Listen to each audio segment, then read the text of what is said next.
আগামী জাতীয় নির্বাচনে সমঝোতা হলেই সমমনা দলগুলোকে ১০০ আসন পর্যন্ত ছেড়ে দিতে পারে বাংলাদেশ জামায়াতে ইসলামী, এমনটাই জানিয়েছেন দলটির সেক্রেটারি জেনারেল মিয়া গোলাম পরোয়ার। তিনি জানান, জামায়াতে ইসলামী মূলত সবগুলো অর্থাৎ ৩০০ আসনেই প্রার্থী দিতে চায়। তবে যদি রাজনৈতিক ঐক্য গড়ে ওঠে সেক্ষেত্রে সহযোগী দলগুলোর জন্য কিছু আসন ছেড়ে দেওয়া হবে। তার ভাষায়, প্রয়োজনে ১০০ আসনও ছেড়ে দিতে হতে পারে, তবে আমরা অন্তত ২০০ আসনে লড়াই করব।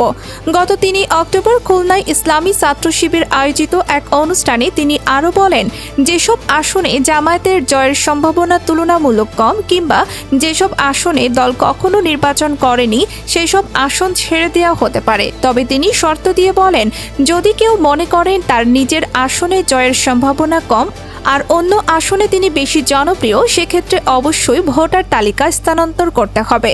গোলাম পরোয়ার এ সময় দলের কর্মী সমর্থকদের উদ্দেশ্যে জোর দিয়ে বলেন, আল্লাহর দিনকে সংসদে প্রতিষ্ঠার জন্য এই সময়টি সবচেয়ে উপযুক্ত। তিনি আহ্বান জানান, যারা একসময় ছাত্র রাজনীতির সঙ্গে যুক্ত ছিলেন তাদের আবারও মাঠে নেমে দেশের জন্য কাজ করতে হবে। তার মতে, আসন্ন নির্বাচনে জামায়াতের প্রতিটি কর্মীকে সর্বশক্তি দিয়ে কাজ করতে হবে যাতে দলীয় লক্ষ্য বাস্তবায়িত হয়। রাজনৈতিক মহলে এই বক্তব্য নতুন আলোচনার জন্ম দিয়েছে। কেউ বলছেন জামায়াতের এই অবস্থান তাদের কৌশলগত নমনীয়তার ইঙ্গিত দিচ্ছে, আবার কারো মতে এটি আসন্ন নির্বাচনে শক্ত অবস্থান নেয়ার এক ধরনের ঘোষণা।